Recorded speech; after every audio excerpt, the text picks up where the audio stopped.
has failed in 2024? Yeah. Yeah. So many of us have failed in 2024.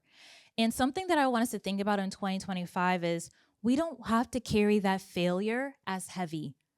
We don't have to have everything weigh on us so much. And so I wanted to really, at Emancipation, I was like, I want to talk about failure. I want to break this down. And I want to say, maybe you failed with sales before, and now it's actually time to move through that failure so you don't attach to it so much. So I've had many different iterations of failure. The story that I'm going to talk about today is with content. So if y'all been listening to my podcast, all 2024, what was the main thing I talked about? Reels and going viral, and how frustrated I was with Reels. I was so frustrated with Reels. And I've had a really nice arc and how I moved through that failure that I want to talk about. Okay, so I have 10 steps. I have a lot. We're getting detailed. So y'all take a picture, because there's a lot. We're going to get really specific on where your failure is, because I realize when it comes to overcoming failure, you have to know what part of the process, all your phones are out.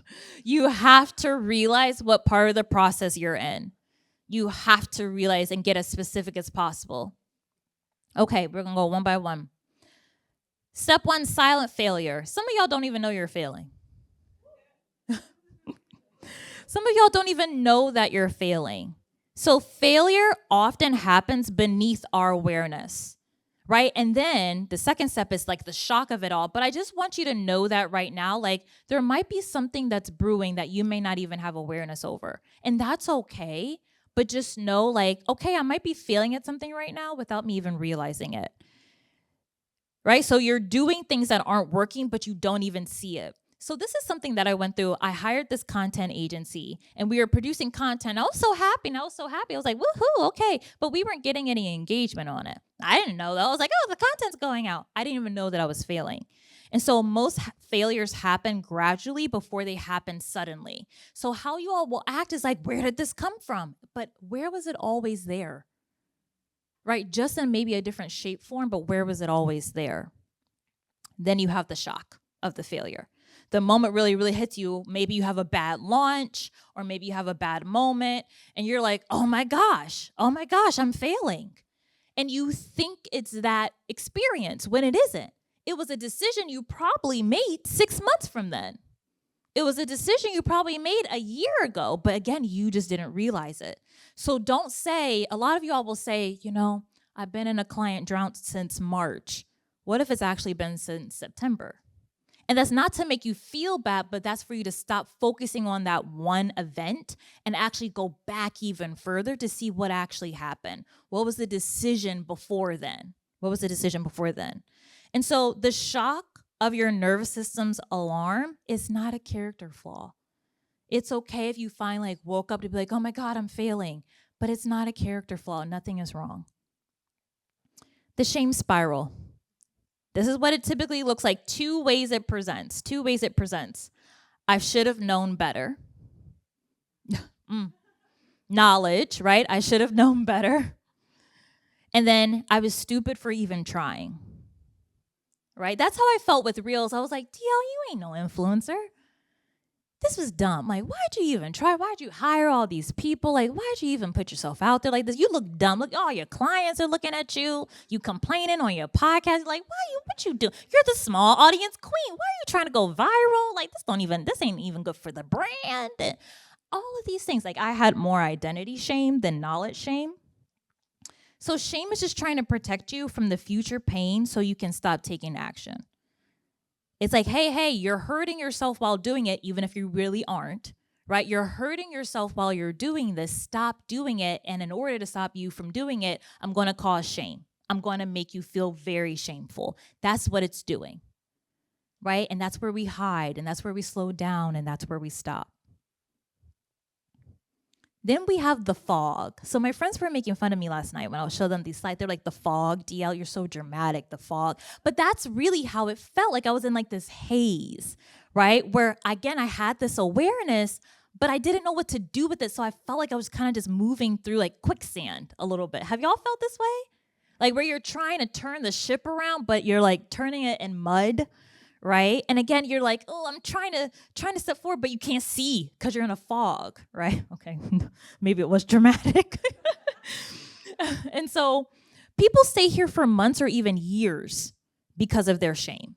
Months or even years. So I'm gonna tell y'all a little story, then we'll get back to the reels. I'm gonna tell y'all a little story. So Claire, I joined Claire's ads program 2 years ago.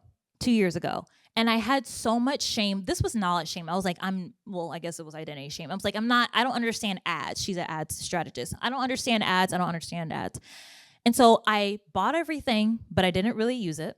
I didn't really go through it. I was getting results, though. I was starting to get results. Like every time I did engage in it, I would get results, and I would use Claire's process. And then just this a few weeks ago, and I texted her and I told her this. I was like, I'm going to learn ads. I'm going to learn ads today. My husband was at Dreamville. I had the house to myself. Dreamville's a festival. I had the house to myself. It was just me and the dog, Lulu. And I was like, we're going to learn ads. I sat down my dining room table. I had dinner with me. I was like, we're going in. Like, I'm going to be here all night. I'm going to figure this out. Have my notebook out. I'm going to be here all night. And so I'm a little embarrassed. So I go through her course. She said, I just updated it. It's perfect. I go through the course, 20 minutes. And I put it up and I was like, that's it. I kept going through all the videos and all them. I kept flipping. I'm like, there's the ad. It's up. And I was like, what took me 2 years was solved in 20 minutes. So I've been telling people 2 years or 20 minutes is up to you. Right? 2 years, literally 2 years versus 20 minutes because I was stuck in this fog. So I know, y'all act like Dielle, you don't know. No, I know what it's like to be in a fog for years when something could have easily taken you out of it, right? And so we think it's in us. I was like, it's because I serve women of color. It's because I'm just not techie. And I was like, and all these past things from school, like I don't do well with rows and numbers. We had all of this stuff. And for me, for Instagram, I was like, I'm a little awkward. I don't have now I have on lashes, but like I don't wear lashes and I got new growth and I have natural hair and just to be honest with you, a lot of it was like, I don't think I'm pretty enough for Instagram.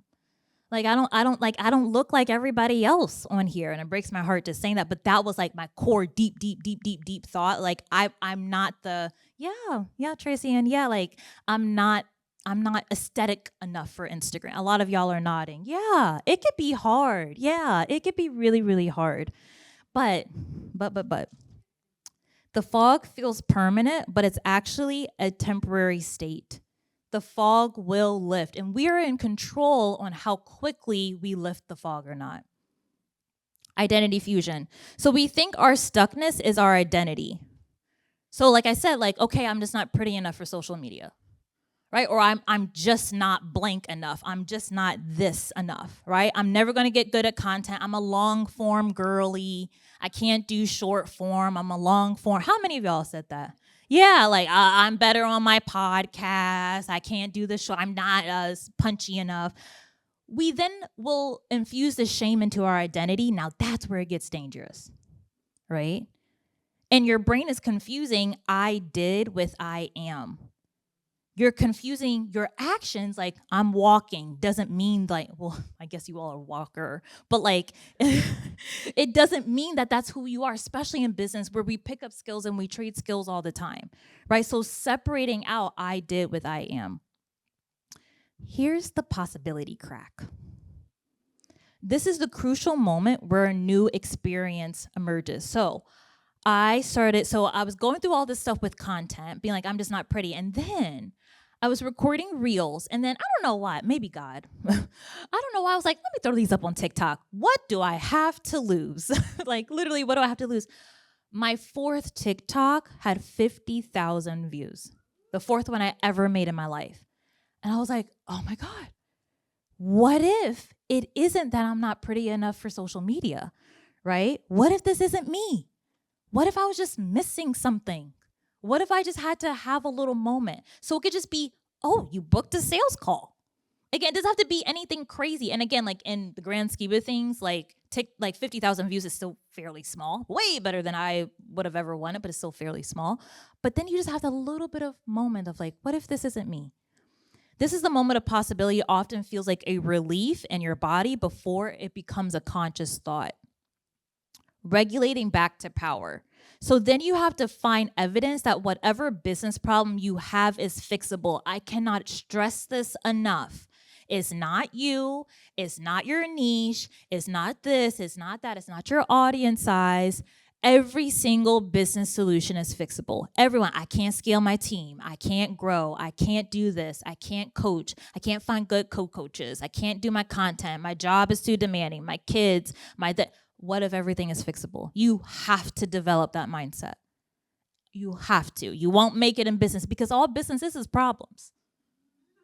Y'all want to know all the problems we have putting this together? Right?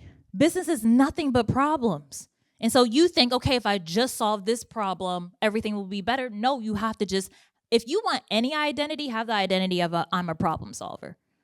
Because it's just going to keep coming in all shapes and sizes, right? And so just saying, no, this is fixable. And when you believe it's fixable, you actually get help, right? Where's Allison? Oh, over there, yes. She knows exactly what I'm about to say. That's why she's laughing. So she had the mind, she was struggling closing her sales calls. And she had the mindset of like, I must just not be doing something right. And so she would come every Wednesday to our liberation call. This was last summer. Every Wednesday to our mastermind calls. And she would say, I have a new consult call for you, Dielle. I'm like, great. We would go line by line every Wednesday for months. And now she's booked out. She's so booked out. She was like, I don't have time for new clients. Yeah. Right? But she had to, imagine if she didn't come to the calls. Right? Imagine if she was stuck in that identity loop. Imagine if she didn't come to the calls. And then eventually she got it. Eventually she's like, okay, I keep making this same mistake over and over. Eventually she got it. Right? And now she's so booked out. But when you believe that it's fixable, you ask for help. A lot of y'all are just not, I say this every year, but a lot of y'all are just not asking for enough help. That's a lot of y'all's problem. Regulation happens when you believe that you can solve your problems. You will feel safe in your body when you believe you can fix your own mess. Like I have that confidence so high. That was really helpful with the ads, but clear. But I have that confidence so high that I can fix my problems. That's really one of the only, I say that, this is it. This is the one thing you need to make money. And there's like 20 of them. But like this is really one of them, right? The fog lifts. The fog lifts. The drama. Getting the right guidance and coaching, right? Going through line by line the feedback. Y'all look at the Loom video and be like, okay. Right? Y'all, Quinn over here doing this detailed Loom video telling you what to, y'all don't even take notes. Right? My coach is over here giving y'all line by line, thing by thing. Y'all don't even write it down. Right? That's why and I keep saying liberation, everything's scaling. That's why in the mastermind, we require that all of our clients have a feedback journal. Being like, every time we give you feedback, write it down and then reference it when you're creating content. Don't have it just be like, oh, that's some good information. And then you never reference it again. Right? You have to go line by line. When my coach or mentor gives me feedback, I go line by line. I'm working with Whitney Yulin. She helps people go viral from a mindset and energetic perspective. Every question she says, I write it down and I self-coach on it. Like I'm that diligent. I'm that specific, right? And so you have to go line by line with the feedback and instructions. And then what feels like a character flaw is often just missing knowledge. You just didn't know something. Or it wasn't practiced enough. You didn't integrate it in your body. But as soon as that happens, you'll actually be able to get more results. Building momentum. So small, inconsistent wins become the foundation of bigger wins. Small, inconsistent wins become the foundation of bigger wins. So for me, this is where I am. I'm on step 9. I'm almost there with my TikTok journey. But I was like, okay, some videos go viral and some don't. Some videos go to, and Whitney was like, girl, stop. Like, you know, she was like, you know how to go viral. This is just social media. You'll pick it up where every video goes viral. I was like, okay. But you kind of have this 1 foot in, 1 foot out, and you think you're back in the fog. You're not. The fact that you're seeing some wins is really good. It's really powerful, right? So these wins aren't random. They're evidence of your learning curve. You're learning something new. You're doing it. You're doing the damn thing. And so don't y'all will discount inconsistent wins, being like, oh, I booked a sales call 2 months ago and then 1 month. No, a win is a win. A win is a win. Step 10, freedom reclaimed. Consistent wins build new neural pathways, right? Very similar to me with sales calls. I think I've had 100% sales call conversions with ideal clients since 2019, right? Every person that's got on the phone with me who was an ideal client have closed, right? And it's just my identity. Like, I don't even think about sales calls. I was doing something and my husband knew I was in a launch. He was like, don't you have sales calls? I'm like, yeah, I'll be all right. Right? I just show up like 2 minutes before because I trust myself, because I have all this evidence, and it's just this is my identity. Like, I'm a winner. I say that's one of my favorite thoughts. Like, I'm a winner. Even when I'm failing, I'm a winner. Right? I'm a winner. Freedom happens when failure becomes information, not identity. Your failure is just showing you your knowledge gaps. Even though we have to go through that whole process, your failure is just showing you your knowledge gaps. Frick. Okay, here are all the steps again.